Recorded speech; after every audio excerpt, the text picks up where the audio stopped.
gastos. Proverbs 10:4, lazy hands make for poverty, but diligent hands bring wealth.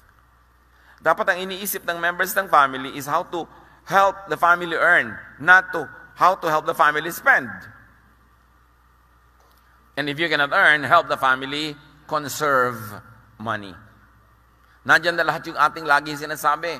Turn off the lights when not in use. Huwag sobrang daming gadgets. You should learn to recreate leftovers.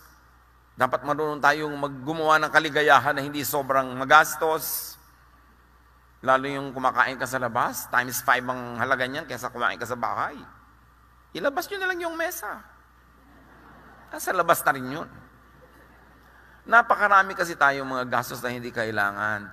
Yung hindi ka pa kumikita, pa rin ang reband mo. Tama na yung muna yung kulot-kulot dahil wala ka pang kita eh. Ang dami-dami. Pati ang buhok mo, kailangang i-relax. Mami, magpaparelax ba ako ng buhok? Oo anak, tense na ang tatay mo kabibigay ng pamparelax ng buhok mo. Kailangan marunong mag-cooperate ang mga tao.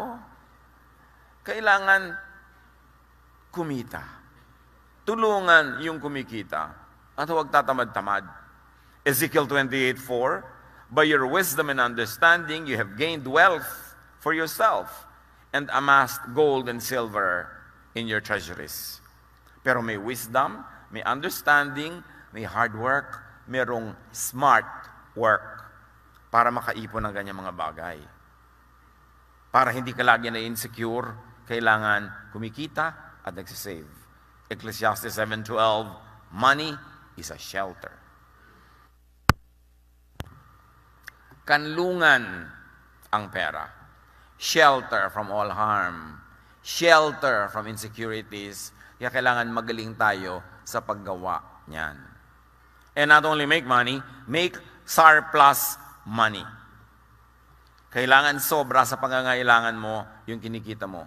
Every able-bodied member of the family should help the family make surplus money and make more than you spend. That is very important. Now, estudyante ka, hindi ka pa makapaghanap buhay, spend less. Huwag kang sumuot sa mga panganib na biglang kailangan mo pa ngayon ng napakamahal na hospitalization dahil sa iyong mga thrills. Dahil sa mga sinusuot mo mga activities na nanganganib ang iyong kalusugan na pagpapagamot lang sa iyo, mamumulubi ang buong pamilya niyo. Iniingatan mo ang iyong sarili. Iniingatan mo ang sarili mo para hindi kagastahan, para lamang mabawi ang nawala mong kalusugan dahil sa mga kabalbalan na pinagkagagawa. At kailangan goal ng bawat isa to make more than I spend and to leave something for my children or for the next generation. Para may puhunan sila. Meron silang head start. Proverbs 13:22, a good person leaves an inheritance for their children's children. Yun ang goal. Gusto mong kumita ng higit sa ginagastos mo, may maiwan ka pang pangpuhunan sa mga darating. Which of course means spend less than you earn. Napakasimpleng arithmetic nito, pero para ang hirap ipaunawa that we should spend less than we earn. That we should live within our means. Hindi mo dapat sabayan yung kapitbahay mo sa gastos niya kung siya naman ay likas at natural at madaling kumita ng maraming pera. Iba siyempre ang paggastos niya kung iba ang pag-earn niya. Pero kung hindi kayo pareho ng income, hindi kayo pareho ng capacity to make money, hindi kayo dapat sabay sa paggastos. Lumagay sa tamang lugar. Sabi nga ng matatanda, matutong mamaloktot kung maikli pa ang kumot. 1 square meter lang yung kumot mo, di mo mamaloktot ka. Alang mo mag-full stretch ka. Saan ka kukuha ng kumot? Uutangin mo. Nanakawin mo. Proverbs 13:7, one person pretends to be rich, yet has nothing.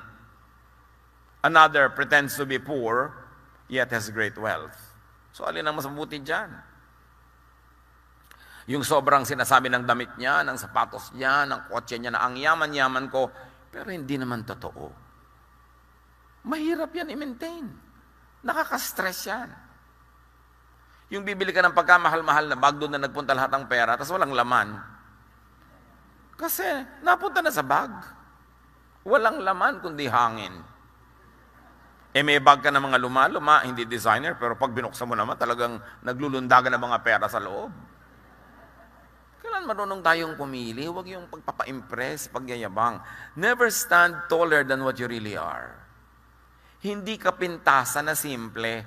Hindi kapintasan kahit mahirap. Pero kapintasan yung nagyayaman-yamanan na hindi. Because someone has to pay. Either pamilya mo ang magbabayad, o utang mong tatakbuhan mo, mga pautang sa iyong pinagtataguan mo, that is not the way to live. And you can never be happy living that way.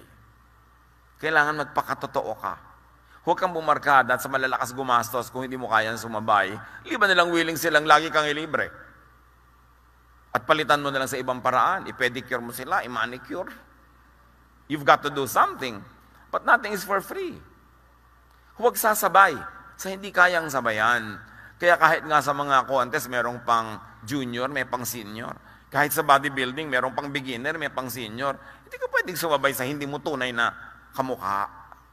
Dapat unang-una, suriin kung saan ka dapat lumagay.